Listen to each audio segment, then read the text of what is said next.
Hello everyone, आज के इस वीडियो में हम डिस्कस करने वाले हैं रेशो एनालिसिस टॉपिक। ओके, मैं आपको इसमें फॉर्मूलाज करवाने वाली हूँ। So let's start. Ratio analysis is a study of relationship among various financial factors in a business. इसका मतलब है जो रेशो एनालिसिस होता है उसकी हेल्प से हम जो फाइनेंशियल फैक्टर होते हैं किसी भी बिजनेस के, उनका जो रिलेशनशिप होता है उसको हम स्टडी कर सकते हैं। ओके, इसमें क्लासिफिकेशन ऑफ रेशोज बताई गई हैं आगे। क्लासिफिकेशन में मैं आपको पहले बता दूं, जो रेशो की जो क्लासिफिकेशन होती है वो 4 टाइप्स में होती है। फर्स्ट आ जाता है लिक्विडिटी रेशो, सेकंड है सोलवेंसी रेशो, थर्ड है टर्नओवर रेशो जिसको हम एक्टिविटी रेशो भी बोलते हैं, और परफॉर्मेंस रेशो है वो भी बोलते हैं, और इसको एक एफिशिएंसी रेशो भी बोलते हैं। ओके, एंड नेक्स्ट आ जाता है प्रॉफिटेबिलिटी रेशो। ये 4 टाइप की रेशो है हमारी। जो थर्ड वाला था उसके 4 नेम थे, मैंने आपको बताए हैं। ओके, वो आप नोट कर लो नोटबुक में। फर्स्टली हम स्टडी करते हैं लिक्विडिटी रेशो। इसमें जो भी हमारी एक फर्म होता है, जो भी एक बिजनेस होता है, उसकी लिक्विडिटी को मेज़र करने के लिए ये फॉर्मूलाज होती हैं। इनकी हेल्प से हम जो हमारी लिक्विडिटी होती है उसका जो रेशो है वो मेज़र करते हैं। फर्स्ट इसमें कौन सा फॉर्मूला दे रखा है? Current ratio. Current ratio measure करने के लिए हमारे पास फॉर्मूला रहता है current assets divide by current liabilities. Okay, जो करंट रेशो होता है वो रिलेशनशिप शो करता है करंट एसेट्स में और करंट लायबिलिटीज़ में। ओके, एक बिजनेस की जो करंट एसेट्स और करंट लायबिलिटी होती है उनमें वो रिलेशन शो करता है करंट रेशो। और ये हमें बताते हैं कि जो हमारी करंट एसेट्स है वो कितनी है, मींस वो सफिशिएंट है कि जो हमारी करंट लायबिलिटी को पे कर पाएँ। इसका स्टैंडर्ड रेशो होता है 2:1। यहाँ पे इसका मतलब है कि जो हमारी करंट एसेट्स होती हैं उनका रेशो 2 होना चाहिए, और जो करंट लायबिलिटी है उसका रेशो 1 होना चाहिए। ओके, 2:1 ये होने चाहिए। अगर ये इनका रेशो रहता है तो ये हमारे लिए मतलब बहुत ही अच्छा माना जाता है कि हम जो भी हमारी लायबिलिटी आएगी उसको हम ईजिली पे कर सकते हैं।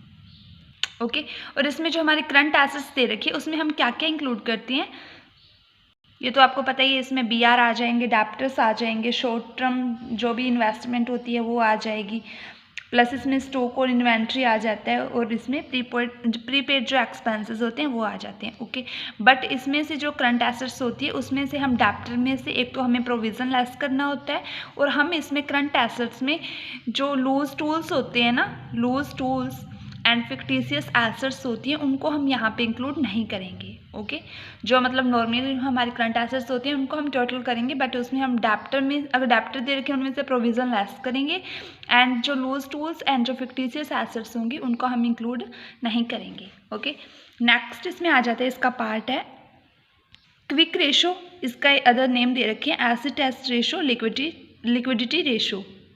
इसका फॉर्मूला क्या रहेगा? Quick assets divide by current liabilities. Okay, इसमें हमारा जो स्टैंडर्ड रेशो है 1:1 होना चाहिए। मीन्स जो हमारी जो क्विक एसेट्स होती हैं ना वो कम से कम करंट लायबिलिटी के तो इक्वल होनी ही चाहिए। इससे अगर वो इक्वल होंगी तभी उनका रेशो आएगा 1:1। अभी यहाँ पे देखो, जो क्विक एसेट्स हैं वो फाइंड करने के लिए हम क्या करेंगे? क्विक एसेट्स वो हमारी एसेट्स होती हैं जिनको हम जल्दी से जल्दी कैश में कन्वर्ट कर सकते हैं। ओके, क्विक एसेट्स हमें कैसे फाइंड करेंगे? हम क्विक एसेट्स फाइंड करने के लिए हम करंट एसेट्स में से एक तो स्टॉक माइनस कर देंगे, और जो प्रीपेड एक्सपेंसेस होते हैं वो हम इसमें से लेस कर देंगे, तो हमारे पास क्या आ जाएगी? क्विक एसेट्स आ जाएंगी। ओके, मीन्स अगर आपको करंट एसेट्स दे रखी हैं और स्टॉक दे रखा है तो आप क्विक एसेट्स इजीली फाइंड कर सकते हो। करंट एसेट लिख के उसमें से स्टॉक जो दे रखा है वो लेस कर देना, हमारे पास क्विक एसेट्स आ जाएगी।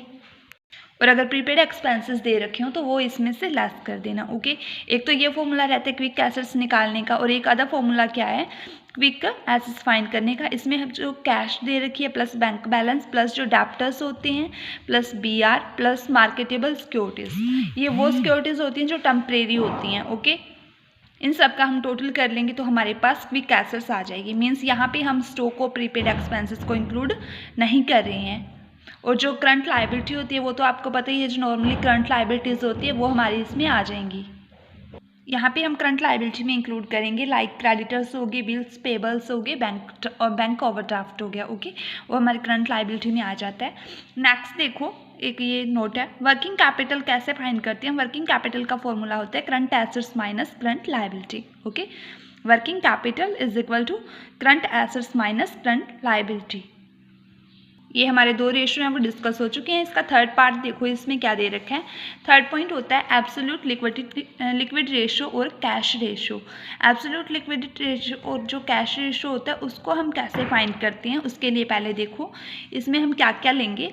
Cash plus bank balance plus marketable securities और temporary investment. Okay, cash, bank balance और मार्केटेबल सिक्योरिटीज़ और टेम्परेरी इन्वेस्टमेंट। जब हमने क्विक एसेट्स फाइंड किया था तो उस टाइम हमने डेप्टर्स भी लिए थे ना, डेप्टर्स और बीआर लिए थे।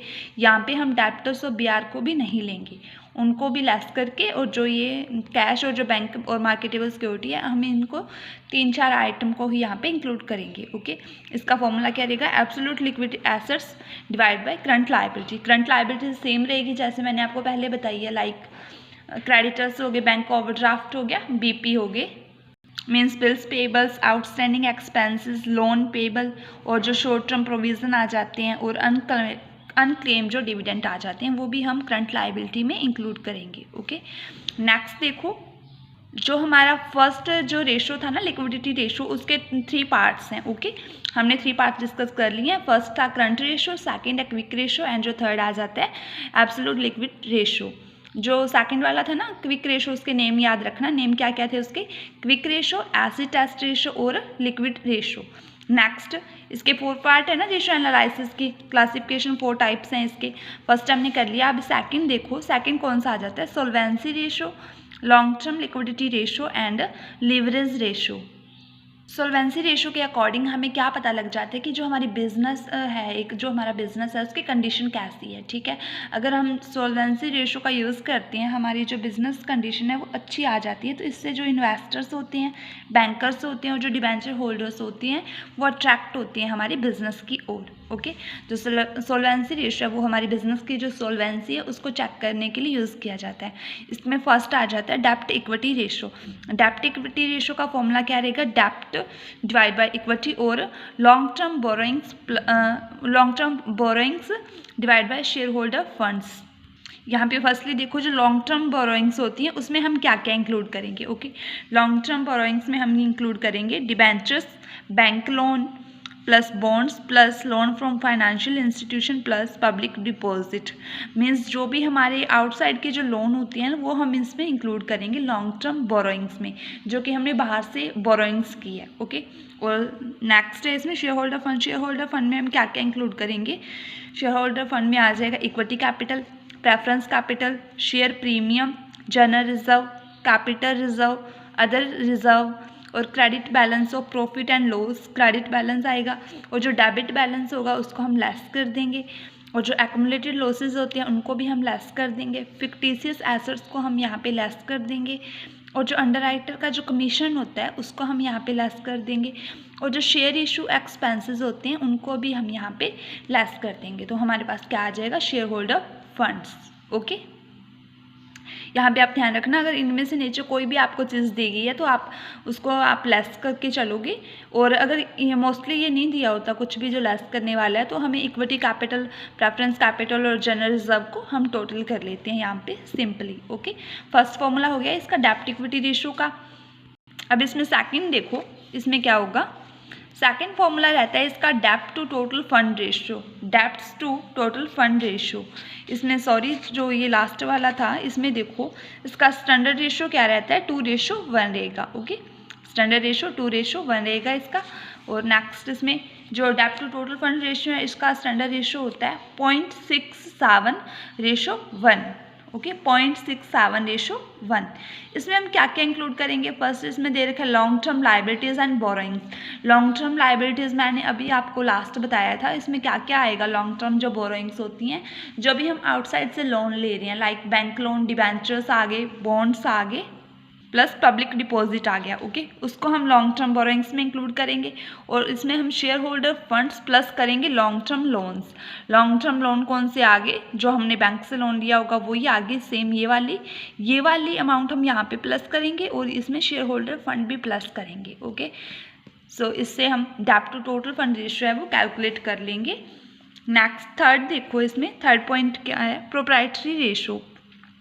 प्रोप्राइटरी रेशो फाइंड करने का फॉर्मूला क्या रहता है, equity divide by total assets. Equity में हमारे पास क्या आ जाएगा, शेयर होल्डर फंड्स भी कहते हैं हम इसको। और जो टोटल एसेट्स होती हैं उसमें हम क्या क्या इंक्लूड करेंगे, टोटल फिक्स एसेट्स प्लस जो टोटल करंट एसेट्स होंगी हम उनको यहाँ पे इंक्लूड करेंगे। ओके, और दूसरा फॉर्मूला क्या है इसका, share holder funds divide by total fix assets plus total current assets.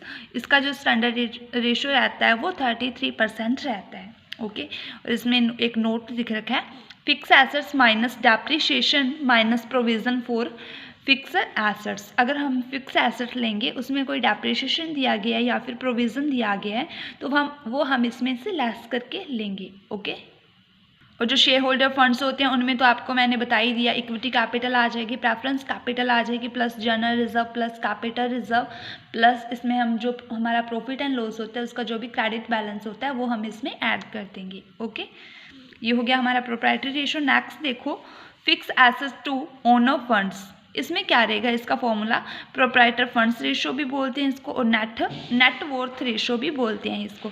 इसका फॉर्मूला रहेगा फिक्स एसेट्स, यहाँ पे हमें ओनली फिक्स एसेट्स लेनी है। ऊपर हम यहाँ पे टोटल एसेट ले रहे थे ना, टोटल एसेट्स में से ये लेस करके ले रहे थे, बट यहाँ पे हमें फिक्स एसेट्स लेनी है और प्रोप्राइटर फंड्स लेनी है।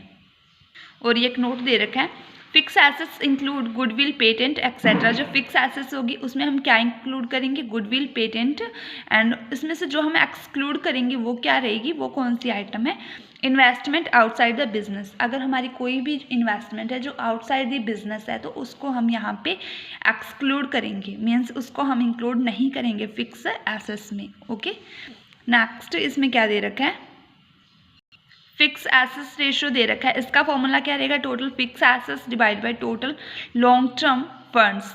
इसमें टोटल लॉन्ग टर्म फंड्स आ जाएंगे, लॉन्ग टर्म टोटल लेना है इनका, ठीक है। तो इसमें जो शेयर होल्डर फंड है वो भी हम इंक्लूड करेंगे, प्लस जो बोरोइंग्स होती है वो भी हम इसमें इंक्लूड करके चलेंगे। और जो लॉन्ग टर्म फंड्स हैं उनका फॉर्मूला क्या रहेगा, share holder funds plus long term borrowings. Means यहाँ पे जो लॉन्ग टर्म फंड्स होते हैं ना उन मतलब जो यहाँ पे मैंने लिखा है ना, टोटल लॉन्ग टर्म फंड्स हो गए, शेयर होल्डर फंड्स आ गए प्लस बोरोइंग्स आ गई, उसको ही हम यहाँ पे इंक्लूड करके चलेंगे। लॉन्ग टर्म फंड्स में हम share holder fund plus long term borrowings को इंक्लूड करके चलेंगे। नेक्स्ट हमारे पास आ जाता है कैपिटल गियरिंग रेशियो। इसका फॉर्मूला क्या रहेगा, equity share capital plus all reserve plus credit balance of profit and loss account. और इसमें डिवाइड बाय करेंगे हम fix interest bearing capital. Fix interest bearing capital कौन सी आ जाएगी, इसमें हमारे पास क्या क्या आ जाएगा, प्रेफरेंस शेयर कैपिटल आ जाएगी plus debentures plus long term loans. Means जो ये प्रेफरेंस शेयर कैपिटल होती है इस पर हम एक फिक्स रेट पे इंटरेस्ट देते हैं और डिबेंचर्स को भी एक फिक्स रेट पे हम इंटरेस्ट देते हैं, और जो लॉन्ग टर्म लोन होते हैं वो भी एक फिक्स इंटरेस्ट रेट पे लिए जाते हैं। तो जितनी भी हमारी कैपिटल होगी जिस पे हमें फिक्स इंटरेस्ट पे करना है वो हम यहाँ पे लेंगे। ओके, यहाँ पे हमें टोटल कैपिटल लेनी है कि मतलब कितने लाख हमने लोन लिया था उसको हम टोटल करके लेंगे, इंटरेस्ट को टोटल नहीं करना, कैपिटल को टोटल करना है। और ऊपर आपको बताइए इक्विटी शेयर कैपिटल आ जाएगी, all reserve plus credit balance of profit and loss account. Next इसमें आ जाता है interest coverage ratio. Interest coverage ratio का फॉर्मूला क्या रहेगा, EBIT, earning before interest and tax and interest paid on borrowed funds. जो हम यहाँ पे इंटरेस्ट पे कर रहे हैं ना वो हम यहाँ पे अमाउंट लेंगे। यहाँ पे ऊपर तो हम इसमें कैपिटल ले रहे थे, बट यहाँ पे जो हम एक्चुअल में जो इंटरेस्ट की अमाउंट पे कर रहे हैं उसका हम टोटल करके लेंगे। और इसमें जो इसका जो स्टैंडर्ड रेशियो रहेगा ये कब कंफर्टेबल रहता है, जब ये 7 और 8 टाइम्स के बीच में इसका आंसर आ जाए। ओके, जो इंटरेस्ट कवरेज रेशियो होता है इसका जो आंसर है वो टाइम्स में आता है। नेक्स्ट इसमें आ जाएगा dividend coverage ratio. Dividend coverage ratio का फॉर्मूला क्या रहेगा, earning after interest and tax divide by preference dividend. Earning after interest and tax means जो भी हमारी अर्निंग होगी इंटरेस्ट और टैक्स देने के बाद, और जो प्रेफरेंस डिविडेंड आएगा जितनी भी उसकी अमाउंट आएगी डिविडेंड की वो हम यहाँ पे लिखेंगे। ओके, लास्ट इसमें पॉइंट आ जाता है fix charge coverage ratio. Fix charge coverage ratio का फॉर्मूला क्या रहेगा, earning before interest and tax divide by interest plus preference dividend. यहाँ पे हमारी जो भी इंटरेस्ट और टैक्स पे करने से पहले जो हमारी इनकम होगी वो हम ऊपर लिखेंगे, और जो इंटरेस्ट प्लस प्रेफरेंस डिविडेंड जितना भी हम इंटरेस्ट दे रहे हैं वो आ जाएगा, और जो भी हमारा प्रेफरेंस डिविडेंड हम पे कर रहे हैं वो अमाउंट आ जाएगी यहाँ पे टोटल। और जो एक डायरेक्ट अगर आपसे सॉल्वेंसी रेशियो का फॉर्मूला पूछ ले तो उसका फॉर्मूला क्या रहेगा, non current liability plus current liability divide by total assets. Okay, solvency ratio का फॉर्मूला क्या रहेगा, non current liability plus current liability divide by total assets. ये था हमारा आज का वीडियो। आज की वीडियो में हमने रेशो एनालिसिस की जो क्लासिफिकेशन होती है उसके लिक्विडिटी रेशो और सॉल्वेंसी रेशो हैं वो डिस्कस किए हैं। ओके, नेक्स्ट वीडियो में हम जो हमारे 2 अदर जो पॉइंट रह रहे हैं वो डिस्कस करेंगे। वीडियो अच्छी लगी तो वीडियो को लाइक कर देना, चैनल को सब्सक्राइब कर देना। Okay, thank you.